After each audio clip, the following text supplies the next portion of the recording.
picture this Christmas Eve. It's 2002, Modesto, California. Christmas lights are twinkling. There's that smell of pine in the air. You know the one? Oh, yeah. And we have Scott and Laci Peterson. There's this young couple expecting their first child. Yeah. It seems like the perfect American dream. It does, doesn't it? The holidays, the family. But, sometimes things aren't always as they appear. Right. Appearances can be deceiving.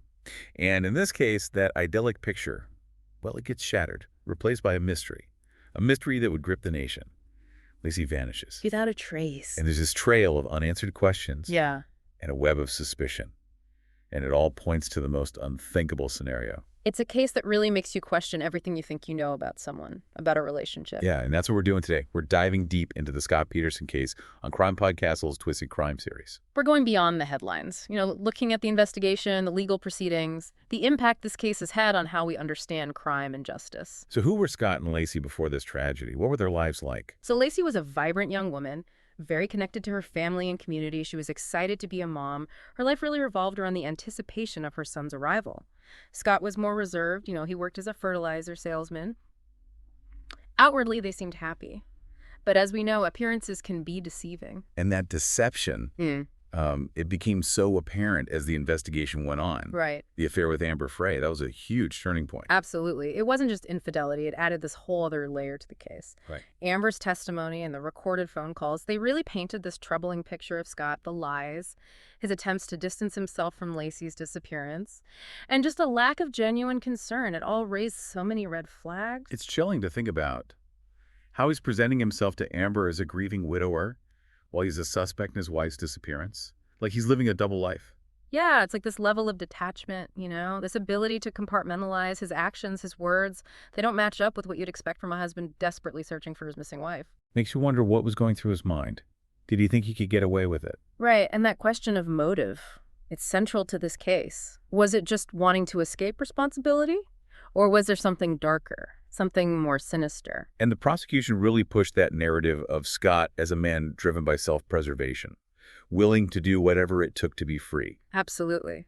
But the forensic evidence was largely circumstantial, right?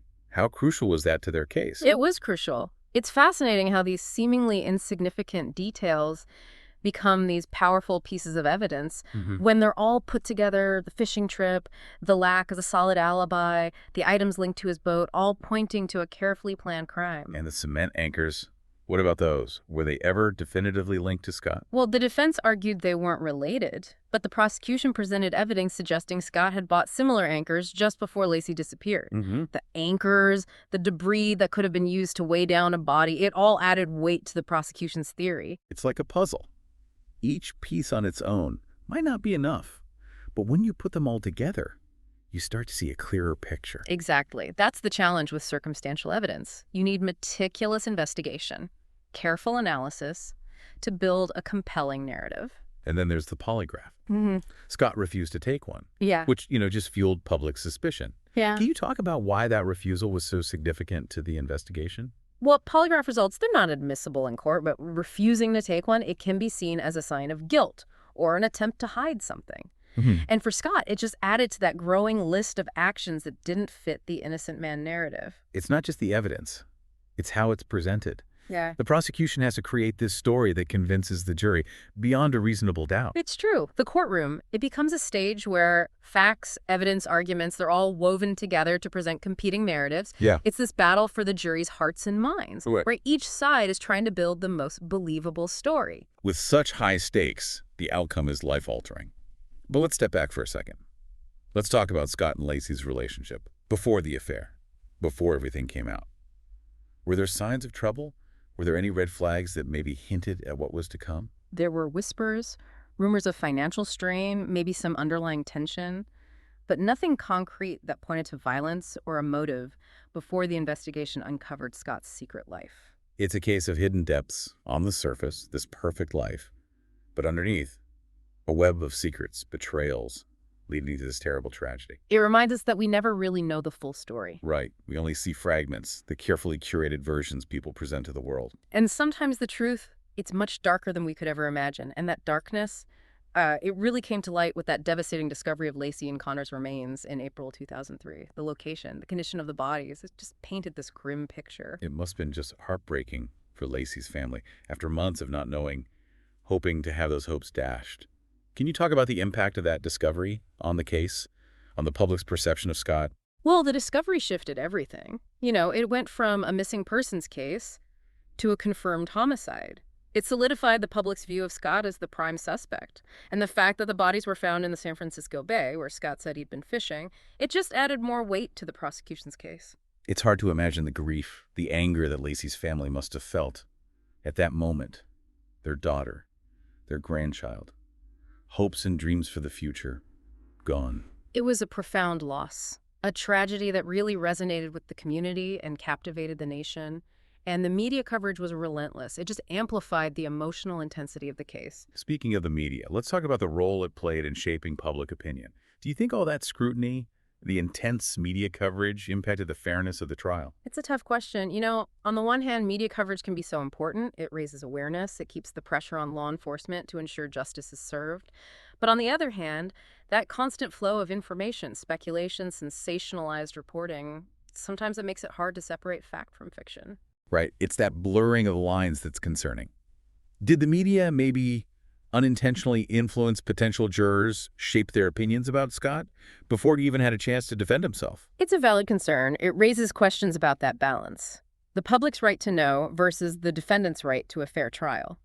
The defense definitely argued that all the media frenzy created this bias against Scott, made it almost impossible to have an impartial jury. A hard thing to navigate, right? We want transparency, but we also need to protect the integrity of the legal system. And that's the challenge with these high-profile cases. Public opinion moves so much faster than the legal system, and it's really difficult to shield jurors from all of those outside influences. So let's move into the courtroom now. The trial itself, it was a spectacle, wasn't it? Oh, absolutely. The nation was glued to their TVs, watching this legal drama unfold, the prosecution. They presented this very carefully crafted case, using circumstantial evidence, expert testimony, and this narrative that painted Scott as calculating, manipulative, driven by self-preservation. What about the defense? How did they counter those claims? Well, they had a tough job. They challenged the reliability of the circumstantial evidence, argued there was no direct link to Scott. They suggested Laci could have been abducted by someone else, even brought up the possibility of a satanic cult. That's a bold claim. Did they have any evidence to support that? Not really. It felt more like an attempt to just cast doubt, create some other narrative than a concrete defense. So it sounds like the prosecution had a much stronger case, at least as far as the jury was concerned. Well, the jury did find Scott guilty of first-degree murder for Laci's death and second-degree murder for Connor's. It was a verdict that seemed to reflect what the public already believed, but it also brought up some questions about the power of storytelling in the legal system, how narratives can really shape the outcome. Speaking of Connor, this case brought up the whole issue of fetal homicide and the legal complexity surrounding the rights of unborn victims. Can you talk about the Unborn Victims of Violence Act and how it played into this case? Yeah, the Unborn Victims of Violence Act, also known as Laci and Connor's Law. It recognizes a fetus as a legal victim if they're harmed or killed during a federal crime of violence. This law actually passed in 2004, partly because of the public outcry over Laci and Connor's deaths. So this case had a very real impact on legislation protecting pregnant women and their unborn children.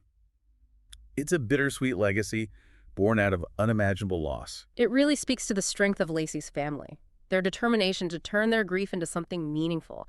They advocated, they fought, to make sure Laci and Connor's story would help protect others. Their resilience is truly inspiring. Yeah. But what about Scott? He's still maintaining his innocence, isn't he? Yes, he is. Despite numerous appeals, exhausting most of his legal options, Scott continues to claim he's innocent. And his case has become a focal point for debates about the death penalty, the role of circumstantial evidence, just all the intricacies of our legal system. It's interesting how this case still sparks debate, even after all these years. Why do you think that is? What about the Scott Peterson case continues to fascinate people? I think it's a few things, It was a seemingly ordinary setting, this betrayal of trust, the brutal nature of the crime, and then those unanswered questions about his motive. It's a case that forces us to confront the darker side of humanity, the fragility of life. And it brings us back to that question of motive. We've talked about the evidence, the trial, the aftermath. But what do you think really drove Scott to do this? Well, it's still a mystery. People speculate. Some believe it was cold and calculated. He wanted to escape responsibility, start a new life with his mistress. Others think it was a crime of passion, jealousy, fear of exposure. So do you think we'll ever really know what was going on in his head, or will the motive always be a question mark? It's hard to say unless Scott confesses or some new evidence comes to light. The real motive might always be a secret, but I think it's important to look beyond just one single reason. It could be a mix of things. Right. A lot of factors at play. Yeah, it's really just black and white. Human behavior, it's complicated, it's emotions, circumstances, maybe even impulses we don't fully understand ourselves. Absolutely. And with Scott, it's possible that all of it, the affair, the impending fatherhood, the financial pressure, it all just built up, created this perfect storm that led to this tragedy. That's a scary thought, that these everyday stressors can push someone to such a horrific act. It makes you think about how fragile we are. That line between what's normal and the abyss, it's thinner than we realize. It really does. Yeah. And it emphasizes how important it is to get help when those stressors become too much. Relationship counseling, financial advice, mental health support. There are resources out there to help people deal with tough situations before they lose control. It's a message we can't repeat enough. There's no shame in asking for help. It's a sign of strength. It really is. And we need to foster a culture where people feel comfortable reaching out, where asking for help is seen as a positive thing, not something to be ashamed of. This case also brought up a lot of discussion about domestic violence. Laci's case wasn't typical, but it did shine a light on those hidden dangers that can exist even in seemingly perfect relationships. It's a reminder that domestic violence has many faces. It's not always physical. It can be emotional, controlling behavior, financial abuse. All of these things can have devastating effects. And anyone can be a victim, right? It doesn't matter your gender, age, or social status. Absolutely. It affects people from all walks of life. We need to recognize the warning signs and know how to get help if you or someone you know is experiencing abuse. So what are some of those red flags people should watch out for? Well, some common ones are isolation from loved ones, extreme jealousy, possessiveness, controlling behavior, constant criticism, or attempts to control finances or access to resources. Pay attention to any sudden changes in behavior or personality, too. And if you see something that seems off, don't hesitate to report it. Right. It's always better to be safe than sorry. Speaking up could save a life. This deep dive into the Scott Peterson case, it's been a journey through the evidence, the legal system, human emotions. It's a story that stays with you. It reminds us to be vigilant, to understand the complexities of justice and just how precious life really is. It's a case that makes us think, makes us question our assumptions, and recognize how important it is to seek help when we need it. And it's a tribute to Laci and Connor, whose loss sparked a movement for change and left a legacy of hope. Thank you for joining us for this exploration of a case that gripped the nation and continues to make us think. Don't forget to follow and subscribe to CrimePod Castle and our YouTube channel. And be sure to tune in next time for another episode of Twisted Love, Crimes of Passion, where we'll delve into yet another compelling true crime case.